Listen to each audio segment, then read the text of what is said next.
Hey, what's up? This is Kev from the Falafel House Fantasy Football Podcast, and you're listening to the BS Podcast Network. Enjoy the show. In a world of ordinary fantasy football podcasts, ordinary guys rise up to bring you extraordinary analysis and entertainment. This is the Falafel House Fantasy Football Podcast with your hosts Kevin Cotillo, Sal Lito, and Stephen Marcus.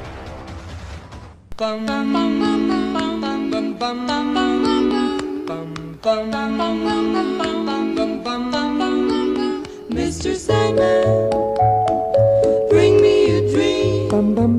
Make him the cutest that I've ever seen. Give him two lips like roses and clover. Then tell him that his lonesome nights are over. Sandman, I'm so alone. Don't have nobody to call my own. Please turn on your magic beam, Mr. Sandman. Good morning, good afternoon, good evening. Today is Tuesday, August 29th, and this is the Falafel House Fantasy Football Podcast. I tried to do something right before we started this show to throw my co-host off. Did it work, Steve? Did they throw you off at all? Honestly, I have no idea what you're referencing right now. Well, I counted upwards instead of downwards. Oh, yeah. Oh. Nope. Really? Nothing. Nobody pays attention to Kevin. Yeah, that's it. You guys listen to me quite a bit. Steve's here. Sal's here. What's up, guys? Hey, Kevin. Hey, fella. This could be an interesting show. I have to warn you both, and Sal probably is the same way, but I'm exhausted. We had a very late auction draft last night, so it took up a lot of my energy, and then I had a busy day at work, so it's a tough day. It was later for people whose teams absolutely suck. Well, that is true. It takes a long time to build a roster as bad as you did last night. So we will get into that a little later as we're gonna get into some auction strategies tonight.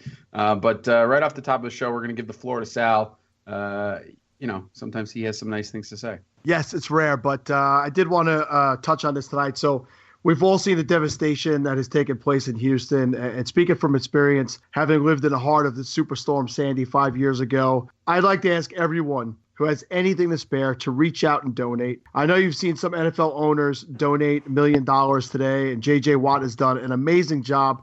He hit the $3.25 million today, and you might think they've gotten plenty, but I can tell you it's nowhere near enough. These people will not recover for years. I can tell you that some of the houses in my neighborhood 5 years later have still not been touched. Some are being raised daily.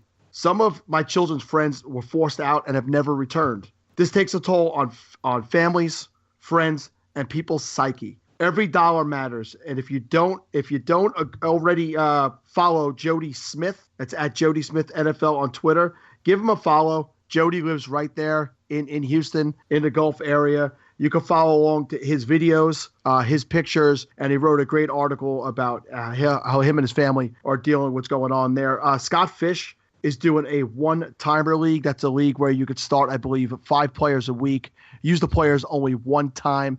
His half of the proceeds will be donated to Houston. So if you reach out to him on Twitter, DM him, he'll get you into that league. You can contribute that way. You could text Harvey to 90999 to donate $10 to the American Red Cross, or go to youyoucaring.com/JJ Watt, and you can donate there. You can follow him at Justin James 99 on Instagram for updates. It's amazing what he's doing. It's amazing to see the people come together.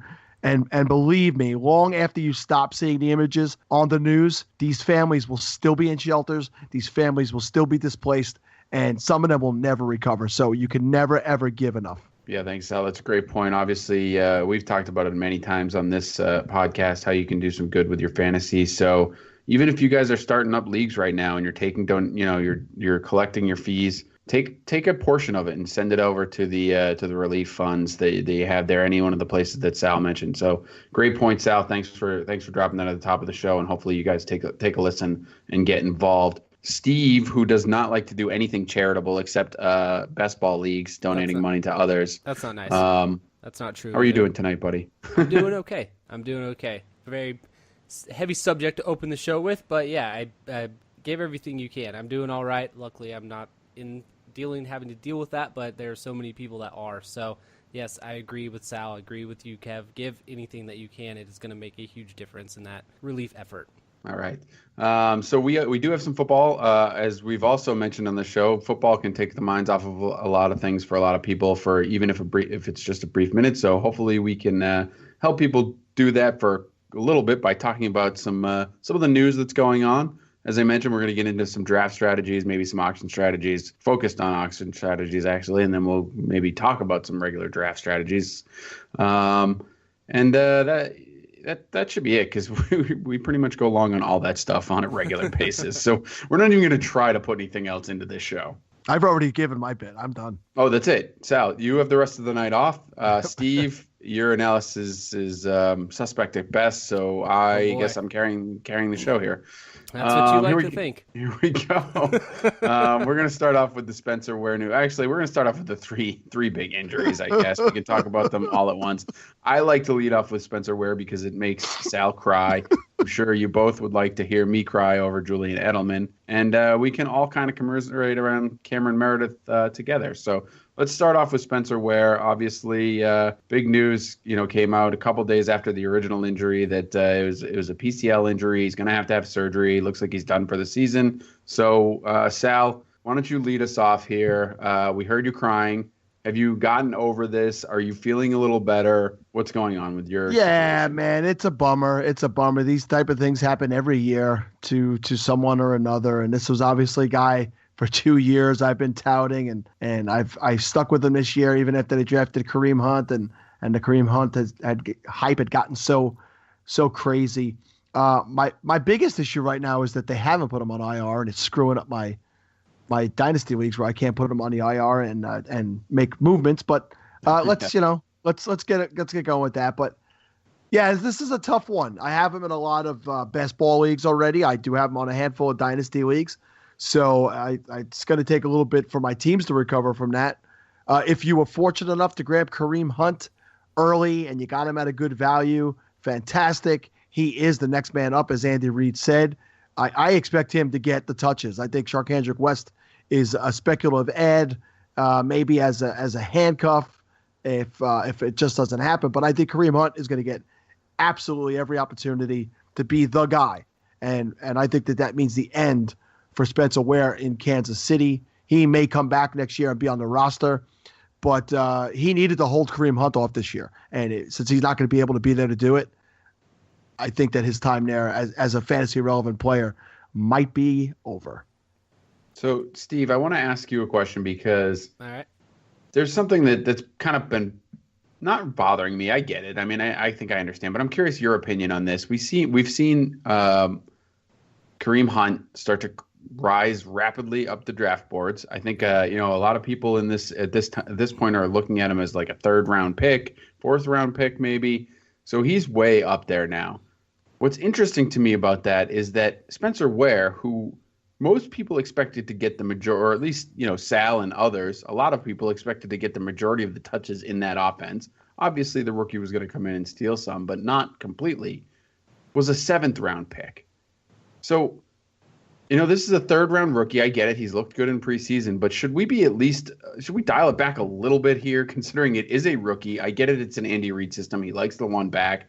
The kid has looked good in preseason, and now, there's no competition. But, I mean, shouldn't we be a little concerned here? Yeah, I think the 3rd round would probably be a little earlier than I would feel comfortable taking him. I had a few drafts on Sunday night after the news came out that Ware was going to be out for the season, and I was able to get him in the 5th round and in another draft in like the 8th or 9th round still. So that was obviously great value, not happening in a ton of drafts anymore. But I think the biggest reason that we found Spencer Ware in the 4th round as it was in the first place is because of Kareem Hunt, because he had that potential and that talent to steal work away from Spencer Ware, even though he is in that system. And now with Spencer Ware gone and Kareem Hunt being the guy, I don't think there's that worry that Sharkhandrick West is going to come in and take any of that work. So I know JJ Zacharyson, he's been on this podcast. He put out an article about Kareem Hunt now is the opportunity to be the number 1 scoring rookie running back this year. And most of it is because of opportunity. And now we don't have to worry about that back taking or that secondary back taking any kind of that production from him, where in the other spots you kind of do have to worry about that. In Carolina, you've got Jonathan Stewart. Then Dalvin Cook has Latavius Murray, who was a big goal line threat in Oakland last year. So I think the opportunity for him is what's best for Kareem Hunt and is what's projected him so far and put him so high up in this ADP. So I wouldn't take him there. I'd wait until the fourth. But CJ Spiller. Yeah, that guy. That's good. That's cool. He's got a job still. Hey, Kevin. Steve said he would wait until the fourth. So we're talking 12-team leagues. Where's the earliest you would take Kareem Hunt? Me? Yeah. So I brought up the question because I was curious about Steve's analysis. I don't disagree that the opportunity is gold here. So I'm probably fourth round's probably about right for me. Maybe more towards the fifth, but I don't think I'd get him. So I'm guessing he's not going to be in a lot of my redraft rosters because of that. I don't know that I trusted enough to go that high for him. I have him at RB 26 right now in my PPR rankings. So he's outside of an RB 2 for me right now. He might scoot up a little bit. Don't you think he's more talented than Spencer Ware is, though? Yeah, I had said it a couple episodes ago that I think he fits Andy Reid's system. So why wouldn't he at least go back to where Spencer Ware was in your rankings? Because I know you were higher than that. Because he hasn't played in the NFL yet. And you have other guys ahead of him, though. I know I have rookies ahead of him.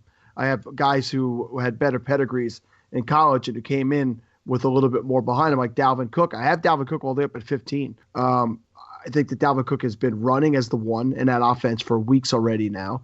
I think that he was looked at as that when he was brought in. I have Fournette at 18. I have McCaffrey at 19.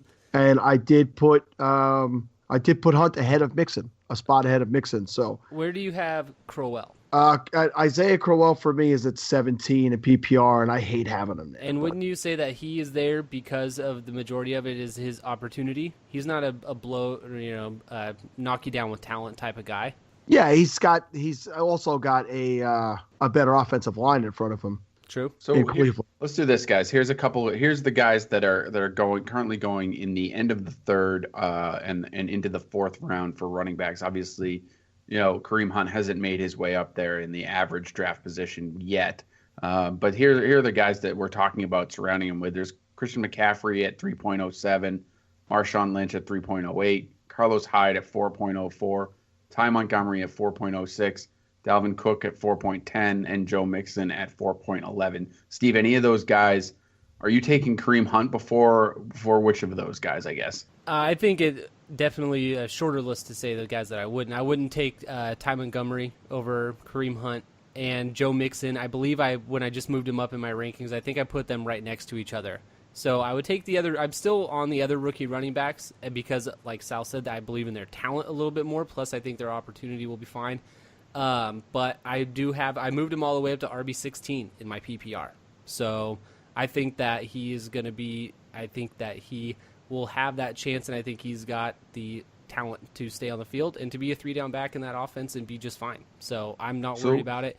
But I would. Sal, Let me throw out this as a scenario for you, Sal, because now I'm kind of curious here, and maybe we're beating this too far, but it's all right. It's topical.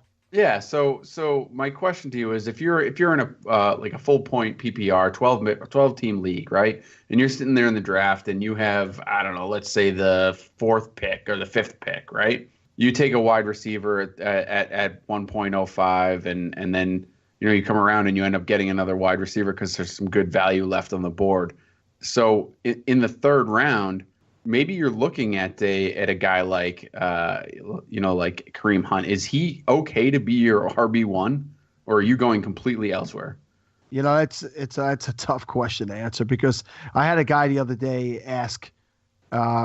He has the 14th and 15th. Was it the 14th and 15th? Wouldn't make sense, but it was like it was 2 picks at the end of the first round, and he wanted to know if it made sense to go with Hunt and Dalvin Cook. And I said, how can you go with those 2 guys as your starting running backs that early? Oh, I know what it was. He had the wraparound picks in the 2nd and 3rd round. So he was going to take somebody in the 1st round and try to get those guys at the back end of the wraparound. And I said, there's going to be other veteran studs in that area that you could take, pick which one you like the best and go with them. So I mean, I don't know, Kevin. There's going to be other guys there that I could take. And I know you're saying full point PPR. I do have Ty Montgomery 10 spots ahead of him right now. Ty Montgomery appears to have secured that job as much as Steve and I, and would want to see Williams, take that over or be considered a committee. It looks like it's going to be Ty Montgomery, even at the goal line to start right the season. now. Right, but if he starts the season and he does it well, he's in one of the best offenses in the league, and he's a consummate pass catching running back at that point. So I would definitely take Ty Montgomery over him. Out of all those guys you named, Kevin, obviously the only guy I had behind him was Joe Mixon. But one other thing, and I know, like you said, I know we're beating on this. Each draft is different, and I may have a lot of stock of somebody else and no stock of Kareem Hunt when it comes time, and I might go, hey, you know what? Let me take the chance on Kareem Hunt. So I'm not saying to you that I don't think the upside is there for him to be a high-end RB2. I'm just saying safety and logically, I have him just below, and I may take a stab at him. Maybe I'll do it in falafel just to mess with you guys. Don't do it. Yeah, I think he's going to be gone in the first round of falafel because someone's definitely going to overdraft him. I'll tell you that right now. That's my prediction. I'll do it. I'll do it right now. Sounds all right, Steve. That's good. I appreciate you're trying to help out. I'm trying to see here where I had him. I obviously have not updated my ranks since the injury. So, but I'm trying to figure out here, if you bear with me for a second, where I had Ware. I know I did not have him as high as Sal did. So, I had Ware at like 17 or 18 or 19. And then I moved Kareem Hunt up to 16. 16, RB 16. All right. Yeah, I mean, he'll probably fall in that. I want to say I'll probably be closer to Sal on this one than you, Steve. So fair enough. You guys can both be wrong together. I have no problem with that. We'll be the first time. All right, let's move on then. Julian Edelman goes down with a torn ACL. He will be out for the season. It hurts. Yeah, that's sad. It's unfortunate. I think it all started going downhill when he was called Joey Little Biznell. Yeah, look, you know what? The funny thing is here, as a season ticket holder, waiting to watch yet another championship, I have to say that I'm not really that worried about it from a Patriots perspective, but it does hurt from a fantasy perspective because Edelman's one of those guys you can stick in as a wide receiver 2, wide receiver 3. You know, he's going to get the solid production because Brady loves him. He's got an ultimate trust in him. And, we've already heard out of camp Brady mentioning things about trust with Danny Amendola and, how trust is the biggest thing between a receiver and a quarterback. So, any relationship. It's that's very nice. It's very nice, Steve. It's very important. And, he's going to be, obviously he's a big loss to the offense because of that. But they do have so many weapons, and hopefully this helps clear things up from a fantasy perspective, at least on the receiver end. I think it does, give Brandon Cooks a little bit of a bump. I think you can see, you've already started to see people, grabbing Chris Hogan where they can. Oh, yeah, brother. So, yeah, I mean, I think it does make things a little bit easier on that end of it. But it hurts from a guy, Edelman's a guy you want to root for as a fan of that team, so. Kevin, did you see Evan Silva's tweet today about a trade he made? No. 2018 first rounder for Chris Hogan today. Wow. And he put up a poll. He was losing like 83% to yeah. I mean, 17. Look, Chris Hogan's a good player. He had a lot of good games last year, and he will definitely be a factor. There's no question about that. But I don't think it's going to be like Hogan's going to step into that role. I mean, I just don't think he's that guy. I think he's a different kind of receiver. I don't know that he can do play the slot quite as well as Julian Edelman can. I think that they're going to use a combination of, Chris Hogan and Danny Amendola, James White, and Rex Burkhead, and all of these guys are going to kind of combine. And, Matthew Berry, I think, said something very similar along those lines today on their podcast, that he thought James White was kind of moving up into, I think he had him in the 30s, or maybe the 20s, the high 20s for a running back. So, I think that's a good call too. I think that you could definitely see an uptick for James White because they're going to need someone on those passing downs. Rex Burkhead as well. Yeah, I think what the biggest thing is that Julian Edelman, we had Bob Lung on during the offseason with the writer of the consistency cast. I can't even remember what it's called. The Jesus Christ. consistency, the consistency report. There, that's and right. The podcast is the consistency. Oh, that's right. Podcast and the book. Go check them We're both out. so good at plugging the people that come on the show. Oh, hey, there's no reason to plug those people. Julian Edelman, one of the most consistent players last year. I don't think Chris Hogan will step in and just replace that consistency. Yes, he will have those games, but like Kev said, there's so many mouths to feed. They will spread the ball out so often. So I don't think his production by himself can be replaced by just one person. I think it'll be a few different people. But if I'm picking any of them, I'm picking Chris Hogan.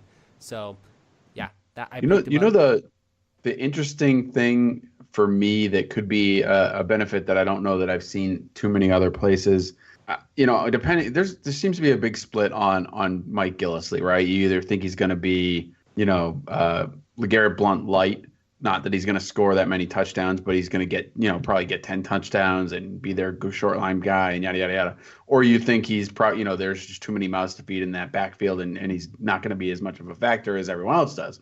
But I think, interestingly enough, with this Edelman injury, because they're going to have to use guys like Burkhead and James White in the slot, I think there's a situation where you could see those guys and Gillislee out on the field at the same time a little bit more than you would have previously, where one of those guys slips out into the slot and Mike Gillislee is still in the backfield, and he could see some additional touches because of that. So, I wouldn't be surprised if there's a slight uptick for Gillislee as a result of this as well. I would say that it's a good point, and Dwayne Allen also, more 2 tight end sets. Possibly. So Dwayne Allen becomes that red zone threat if he can remember how to hold on to the ball. Agreed. The other thing about Gillislee is that obviously Edelman was, he's the first down guy for the Pats. So they need to replace that somehow. And Gillislee is obviously a good guy for that. So, all right, let's continue on, unless you guys have anything else about Julian Edelman, to one of the most gruesome injuries you could ever see on a football field.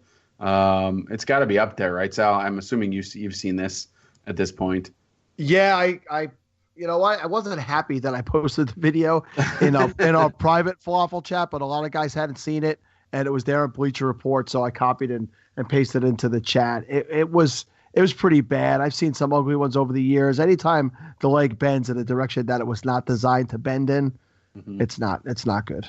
Yeah. So, Steve, as someone who's incredibly fragile and probably has bones bend in the wrong way all the time, this must have been incredibly painful for you.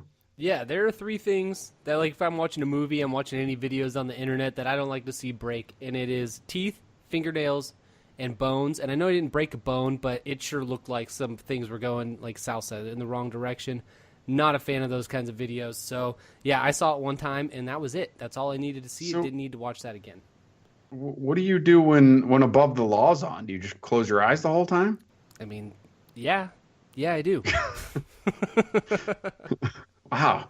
Such a good movie, huh, Sal? Above the Law? Oh, quality stuff. That was Steven Seagal was my nickname in high school.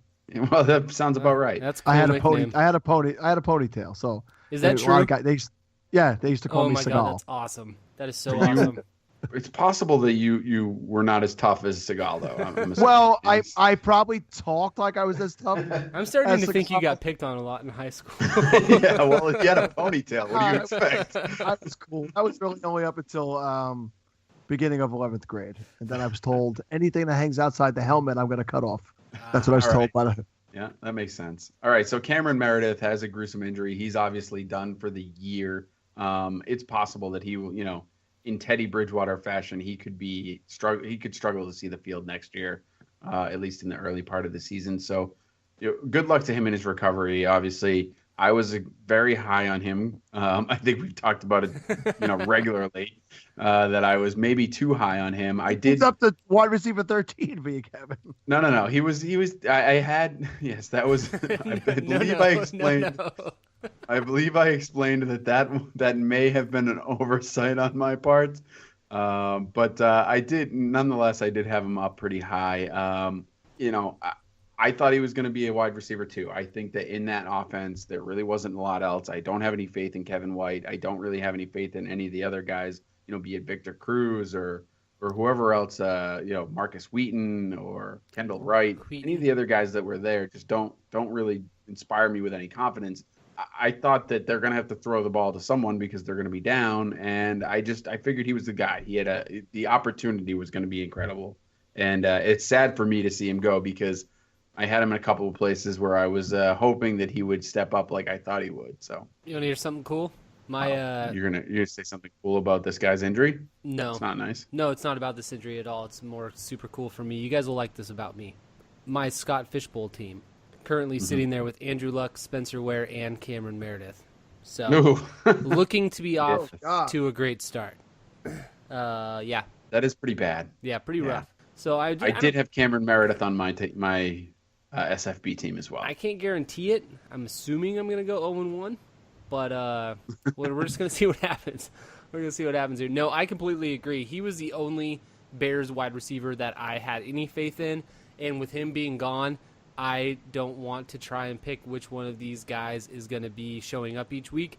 I think it actually gives a little bit of a boost to their rookie running back, Tariq Cohen, who's kind of burst onto the scene a little bit. He didn't have a great last game for the Bears, but just somebody to keep an eye on. He will be a pass-catching back for the Bears, not so much as like a Chris Thompson. He won't be utilized that much, but Jordan Howard isn't the best pass catcher in the world, so he has an opportunity to seize that role for them. Like Kev said, they might be down quite a bit in games or towards the end of games.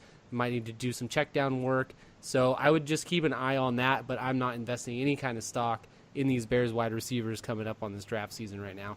I got Spencer Ware on my SFB team also, Steve. Just brought me down. I'm sorry, man. Good news, though. I have Thomas Rawls, who was named he's number 1 on the depth chart. Oh, good So, for you. Bazunga. Bazunga. That the extent of your analysis on Meredith? Not even an actual word. Cameron Meredith. Just a straight up old time comic sound. That's what we're going with. I didn't go Iuga, which is like the old horn. But yeah, I mean, you guys pretty much hit on it. Who does it really help there? It probably, Kevin, you was talking about this the other day that it might even hurt Jordan Howard because of the stacking of the boxes. I think that they have enough veteran guys there to keep it a little bit honest on offense. I think that it'll keep the offense flowing, but I don't know that any of them will be fantasy relevant. Deion Sims has looked okay as a tight end there, and I'm hearing that Zach Miller's still there. I didn't even realize that he was still there. The only reason you mentioned Deion Sims right now. I know it. I know it. Yes. I know it. You know exactly what it is. Stay tuned, everybody. Stay tuned. We will get to that later. There's no ulterior. Do I have him on? That is some foreshadowing right there. Did I get him somewhere? We'll talk about that in a little bit. Let's get through. It wasn't this. even a purposeful setup. Let's keep moving. Oh man, yeah, you're so predictable, Sal. All right, so I swear to God, I didn't intend on that. Let's go through some of these other ones, pretty quickly, I guess. Let's see. We got Devonta Freeman cleared to practice finally. That's big news. Obviously, he's been out for a while with the concussion, so you want to make sure that he's getting back. Steve, are you concerned at all about Freeman with this concussion and how long he's been out, or you think they were just playing it safe? I think they were just playing it safe this time, but I do believe when Hot Garbage burst onto the scene that he also had a concussion, so I don't think that he missed any time last year with one, but it's something to keep an eye on. I'm not going to move him down in my rankings at all. He's cleared to practice. He's ready to go for week 1, but it's just something that you might have to deal with in the future. But, yeah, I think he's ready to go. I love Devonta Freeman. Big fan. All right, and Sal, the Jets might be looking to trade Matt Forte. Any thoughts on this? Any rumblings in the Bronx there, or wherever the hell you are? Well, I certainly don't live in the Bronx, but it's rumble in the Bronx. So Long Island. It's a rumble. Oh yeah, Long Island. Yeah, it was being spoken about on the radio today, mostly just in updates that it was something they were looking to do. Nothing really in depth that I heard here today. I think obviously it's a great thing for Powell owners and people who are supporting Powell this year. And it could be a good thing for Forte if he lands in the right spot. The guy's 32 years old. I think he's got some life left in him.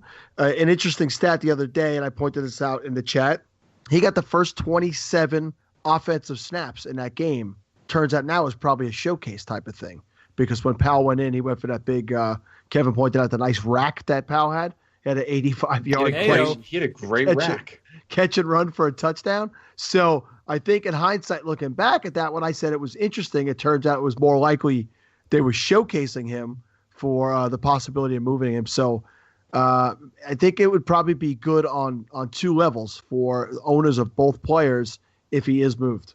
You think he'd go to the Giants? You think they'd move him to the Giants? No, I don't think that they would make that trade. Generally, most New York teams do not trade with each other. It has happened, rare occasions in the past, but I also don't think the Giants would. What is he going to come in and do that Shane Vereen can't do at this point? Run the ball. You know where I could see a dark horse for seeing him where he would go. I know they have Carlos Hyde, but I could see him in San Francisco under Shanahan. They got Hightower. It's interesting. I'm definitely going to say I didn't think of that one, but there's places he could land. Leading running back in New England this year. All right. We'll get into the next one as we go through our auction because it's another one that Sal will be pleased with. Deshaun Kaiser is named the Browns starting QB. Corey Coleman is obviously happy about this, Steve.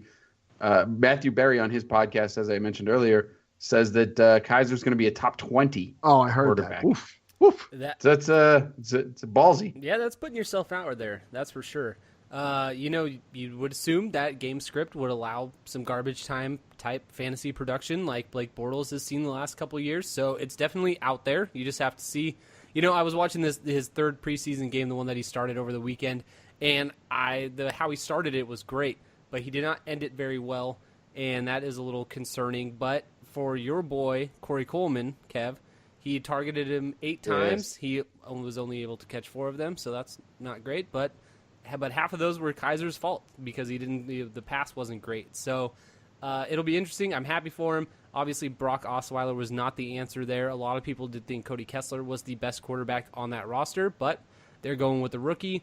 And, a lot of other rookies have made an impact for the Browns so far that they drafted early. Jabril Peppers and Myles Garrett have shown up on defense already. So maybe this is the Cleveland Browns maybe turning it around a little bit. They got a lot of young guys, a lot of energy here. I'm obviously oh my God, how many times have we heard that?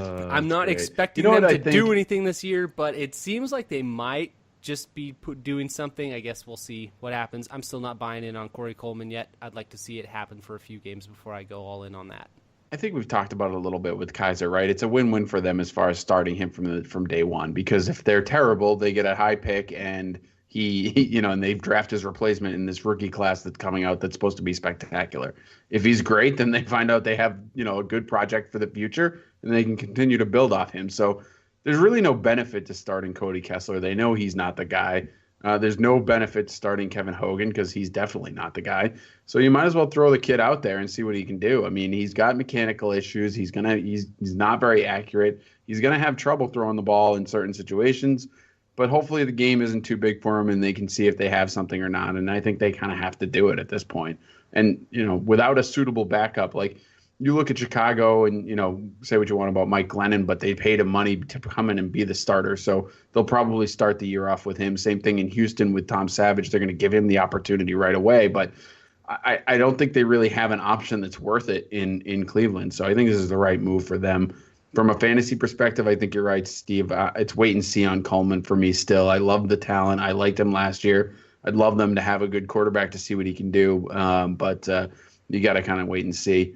All right, Sal and Steve, both of you actually. Any of these names, stop me if you're excited about any of these guys returning to practice. CJ Prosise, Rex Burkhead, Joe Flacco, Eric Ebron, Corey Davis. I know you're excited about Ebron, Steve.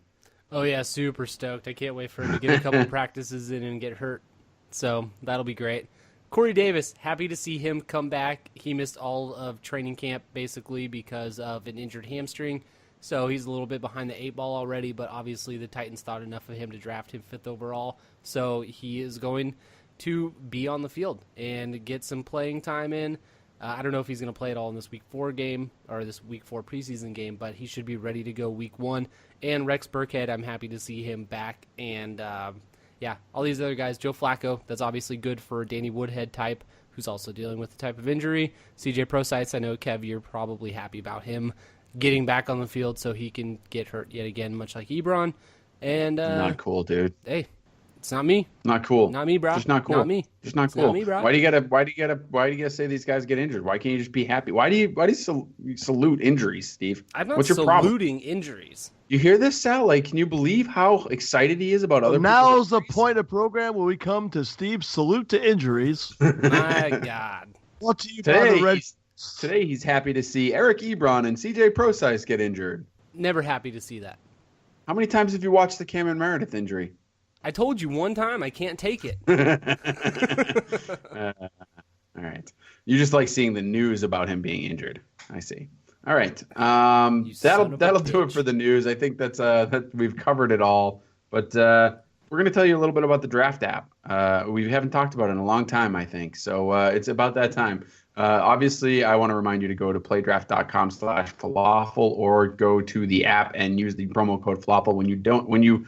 Oh my God, deposit $10. You will get a free best ball entry. Those are running until the slow best ball drafts are running until September 1st. So make sure you get in there quickly and go.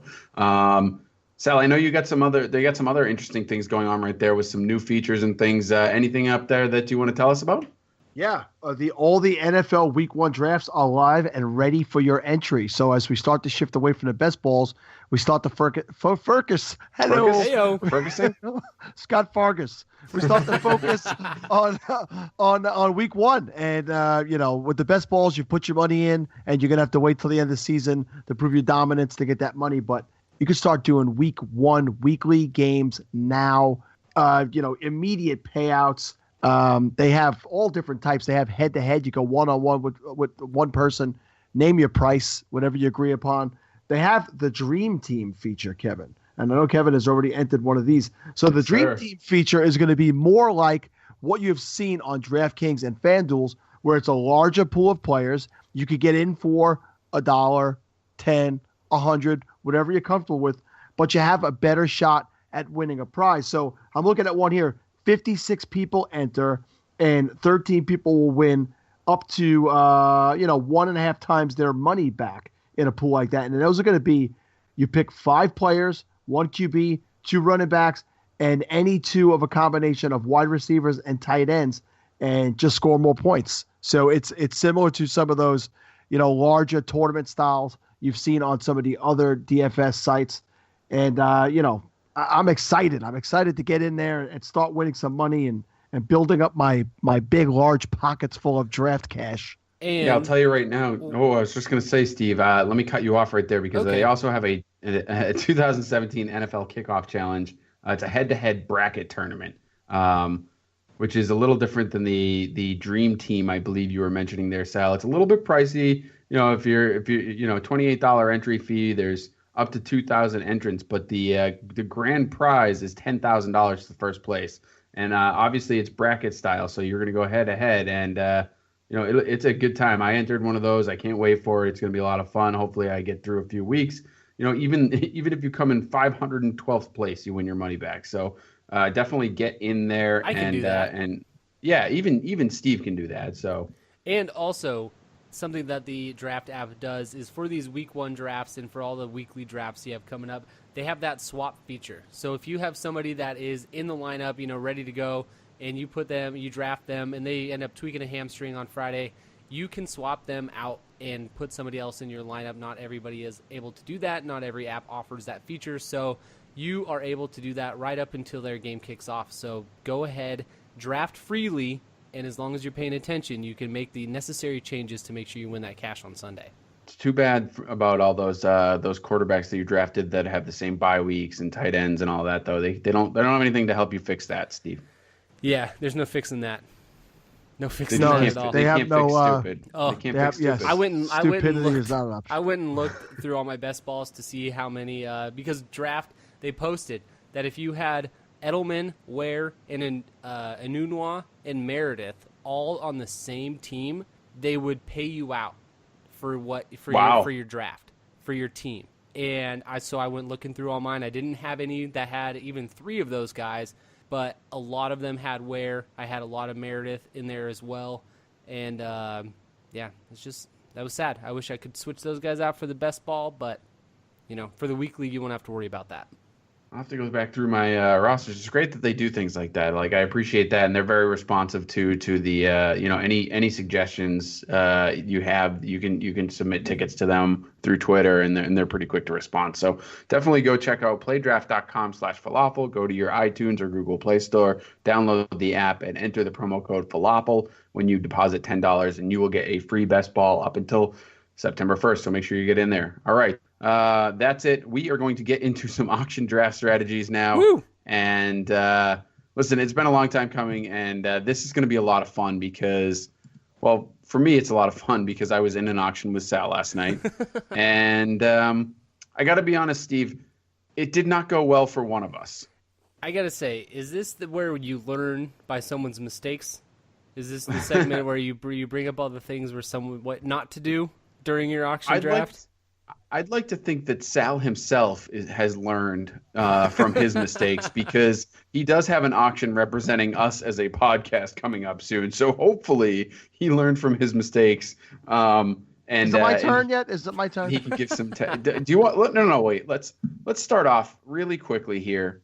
Can I just go over the roster before you get into the tips of how you got there? Let's just go over the starting roster. Why do we have to go any further than that? All right, so let's start. I will give you your starting roster. You got Drew Brees. You got Mike Evans. You got Dalvin Cook. We'll throw him in that mix. You might have Ezekiel Elliott at some point this season, depending on how the suspension goes. His hearing was today, I believe. Today might last continue through Thursday. Thursday. So hopefully sometime by the end of or early next week, we might actually hear about it. But it was a risky amount of money you spent on him, but you got him as well. So, those are some solid options. It's about there. Is this a start four league? Lamar Miller. You forgot Lamar Miller. It's Lamar Miller is there. That I guess that's a decent option as well. Yep. Torrey Smith. It's 2000. So this league has as a starter.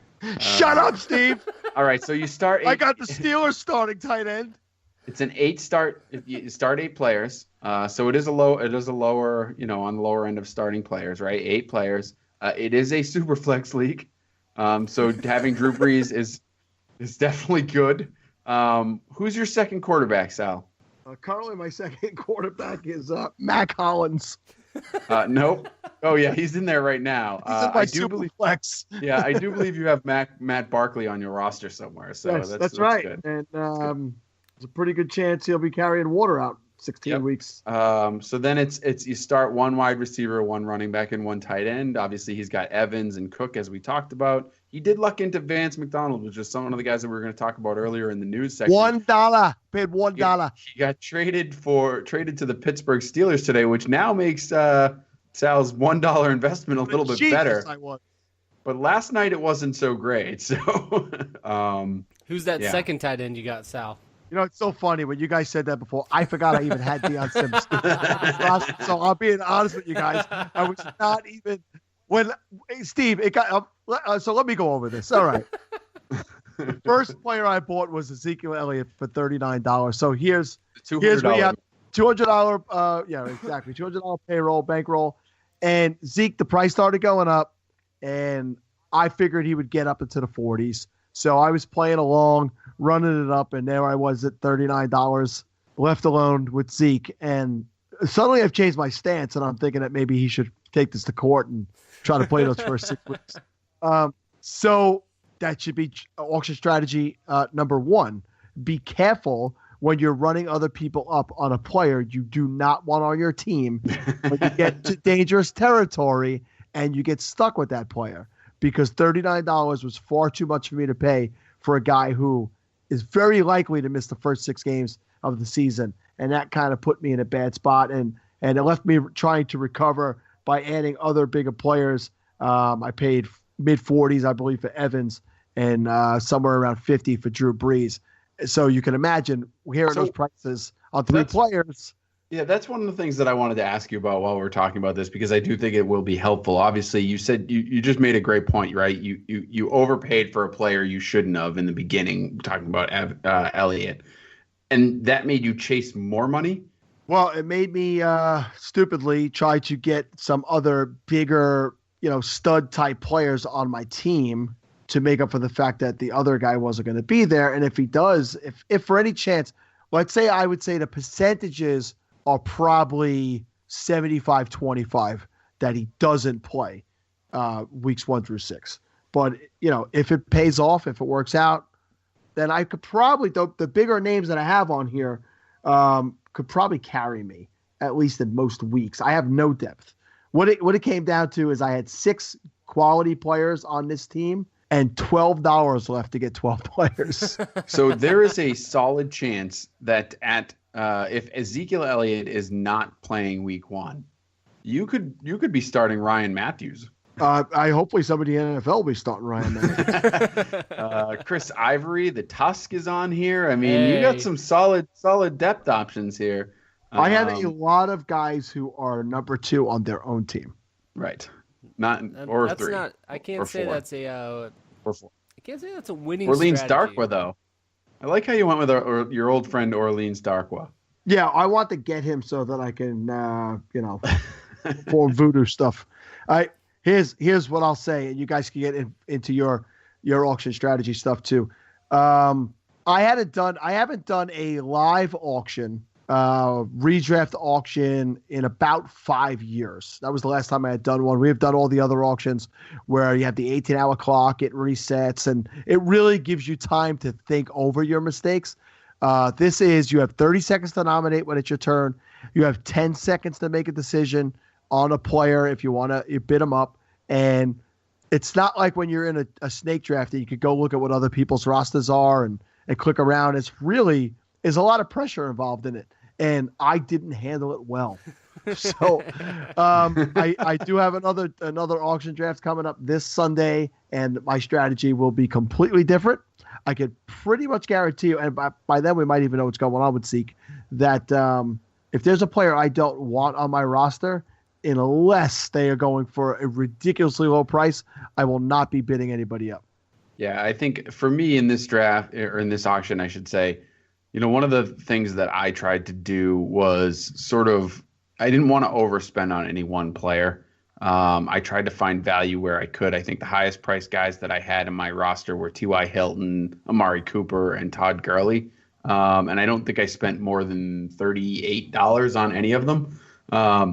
So for me, I didn't want to go above any of those prices. So I set myself a cap, and I think I went a few dollars above it. Whereas usually I think around $35. So I didn't want to spend any more than $35 on any one player, and I tried to stick to that. So for me, one of the things when you're doing an auction like this, I think you need to keep in mind is you have to pay attention to where you can get values. For example, I paid for Andrew Luck, and I paid $23, which is probably a bit too much. It's a little higher than I think I wanted to go, but I think that he's, he may miss some games, but at the end of the day, I think he's still going to be, a top quarterback.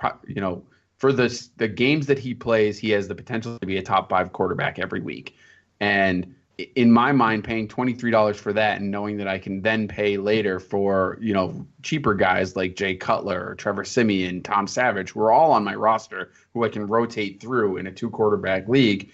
I think that made me, gave me some more flexibility at other positions so that I could pay up for the T.Y. Hilton and Amari Cooper stack that I threw out there. So that's kind of my number one thing for me is I don't overspend on any one player because, I'd rather be able to spread out the depth when it comes to an auction like this. The other thing I will say is just remember, those high-priced players always go first, right? So if you can have some patience, if you can put aside your desire to have those number ones, those top-tier players, you're going to get a lot of the second-tier players because you'll be able to spread your money out pretty easily. So, I think that's one thing you want to keep in mind. Like if you look at the guys that came off the board last night, Sal, and I'm looking at them right now. It's Ezekiel Elliott was $39. Leonard Fournette was $30. And we had a little bit of a dip with Pierre Garçon at 16. For some reason, he was third. But I was the one who nominated him. Of course you were. But David Johnson at 61, and then a couple picks later, Le'Veon Bell at 61, 30 for Rob Gronkowski. Kareem Hunt goes for $27. So, you look through the first 20 picks or so, and there's a lot of money being sucked out of the league already, out of the auction. So you know that if you can go through those first 24 picks or in this case maybe 28 picks because it's a 14-team league, I think you really get more value when you start getting into that quote unquote third round. I'm going to tell you the reason I threw Pierre Garçon out at number 3. See, I would like in those drafts to throw out a guy that's going to be cheaper earlier and not put those big name guys up there, because then those big name guys will probably go for cheaper than when you have, everybody has a big budget left. So that was kind of my approach. And then I just went with the approach of forgetting to nominate for the next 10 rounds, and the top guy that was available kept nominating instead. But I'm going to tell you where I got a little upset last night with Yahoo, and there's no excuses, but Yahoo's ranking system, or their ADP or whatever they have, is severely flawed, because there are guys that were ranked so far, like Jared Goff was on like the third page of quarterbacks. So if he was in your face where you would see him and maybe put him up for bid, I might have went for him a little bit early and got him for, a little bit more money than he went for, but he went for so cheap because by the time he was nominated, nobody had money left. So yeah, I will say, I don't know that it was necessarily their rankings, because I did find a way to sort it that made it, like, kind of fixed it. You kind of had to sort by their rankings and then resort them again, and somehow that fixed it for me. But I did notice that same issue. I obviously did not mention this to you or anyone else during the auction. I don't blame you. That's an absolute. You find the loophole, you keep your loophole. I have no problem. Absolutely. Jared Goff went for $9 as the 171st player off the board, by the way. So Trevor Siemian, one player later at $4 for me. So it was a nice not a bad redraft, by the way. This is $4. I would say I got to disagree with Sal putting up a Pierre Garçon type player at the beginning of a draft, because when I haven't done a ton of auctions, so I'm not going to pretend like I actually know what I'm doing. But my goal. It's all right. We're not giving people advice or anything. That's good. So I would say to put up those higher priced guys in the beginning. Put up the guys that are going to cost other people a lot of money, especially if there's somebody that you're not necessarily interested in owning on your team. I did that a lot in the auctions that we did. So I knew somebody might be popular. Everyone always says, know your league, know who you're drafting with. So it's kind of easy for us because we talk about this stuff together all the time. So if I know Sal wants player X and I don't, I'm going to nominate him as early as possible, because I know Sal is willing to put a higher dollar amount on that player, takes that money off the board available for him to bid on other players that I might be more interested in. So that is why I would hesitate to put a lower status player in the beginning of an auction, because I feel like you could get more money off the board by nominating those big names first. I hear you, but I say poo-poo on you. I definitely get Sal's point, but I tend to agree with Steve in that I like to throw out the guys that I don't want. Like a guy like Jay Ajayi who got $40. I'm not paying $40 for Jay Ajayi. So while I do think he's going to have a good season, I'm not going to spend that kind of dollars for him. I'd rather spend the extra $7 for LaShawn McCoy, but even still, a guy like Ajayi, I would throw out there because I know he's going to suck out a decent amount of the money from the auction, and then that just leaves someone with that much less in their bankroll. So I definitely. By someone, are you meaning me? Yeah. Yep. No, I don't believe you have Jay Ajayi. No, I have a $39 guy, $1 cheaper, who won't play for 6 weeks. Right. Potentially, if he does. That's correct. If he does. I would also say one other thing, like Kev said, is kind of knowing your limits with your budget. And try to not play with any emotion. The drafts that I was in earlier this season, they were more dynasty-style type drafts. But you get people get sucked into a bidding war, and then all of a sudden they end up spending, almost 50% of their budget on 2 players, much like Sal did. I'm talking about you, Money Martins. William, you know who you're talking about. So you know when to cut it off. Know when the value is not there anymore. Do not bid to prove a point. It's not worth it. Yeah, well, you know what happens? Never works out that way. Steve, and so we were on a Google Hangout call with, a majority of the league was in there on that call. So it was pretty much done as a live draft. Is that you're in there with the guys, and some guys like John Bosch are thinking they're going to get a good price on a guy, and they got screw it. I want to bid him up just to mess with him. And then, it's not a big money league. It's part of the Supremacy league where you play 5 or 6 different styles of leagues. And, of course, you want to win every time you're playing. But we definitely had a good time. The draft, the auction was a ton of fun until I laid on the couch and stared at my phone and saw my team. I will say it was pretty amusing that we got to a point when a guy would be nominated and immediately the first bid eliminated Sal from contention. That was a lot of fun for a lot of us. Once it got for a while there, I had I could bid up to $4 max on a player. Right. So and players you literally that were bid gonna on go every for, player. Yeah, players that were going to go for $25 and $30, I would still bid on them at $4. Like I had it, but I wanted to feel like I was in on it. So that's another, and I guess we can wrap up on that final tip is have fun with it, right? No matter what. I mean, even though Sal's team is absolutely awful and he has no chance of winning anything in this league, I do think you got to have fun with it, and hopefully he had a good time during the draft because I know I did. So probably my most fun draft so far this year. I'm expecting the falafel draft on Labor Day to surpass it, but absolutely. Honestly, up until now, it was the most fun I had. All right, so that about does it for us. We've been talking for way too long about this stuff. We'll do some more draft type stuff as later on in the week, I'm sure. So when we're back with you on Thursday. For now, Steve, why don't you get into some final thoughts? All right, thank you guys for checking out the Falafel House Fantasy Football Podcast tonight. You can check us out on Twitter at Falafel House. You can find us on Facebook and Instagram. You can obviously, of course, go to falafelhouse.com where we've got some early content coming out for the season coming up, and of course our rankings there. By early next week, we will have our Week 1 rankings out as the season starts a week from Thursday. I cannot wait for that. And I think that's it. I'm going to cut it short and get to Sal. All right, guys. So just to remind you about what we spoke about at the top of the show with the situation going on in Houston, you can text Harvey, Harvey, to 90999 to donate $10 to the American Red Cross, or go to youcaring.com, youcaring.com/JJ Watt, and you can donate there. And I'm going to give this little guy a shout out here, Brandon DePauw, former member of this podcast.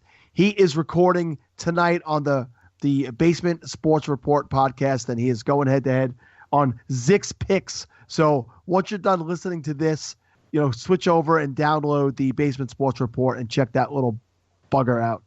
All right, and I'm gonna leave it at Sal.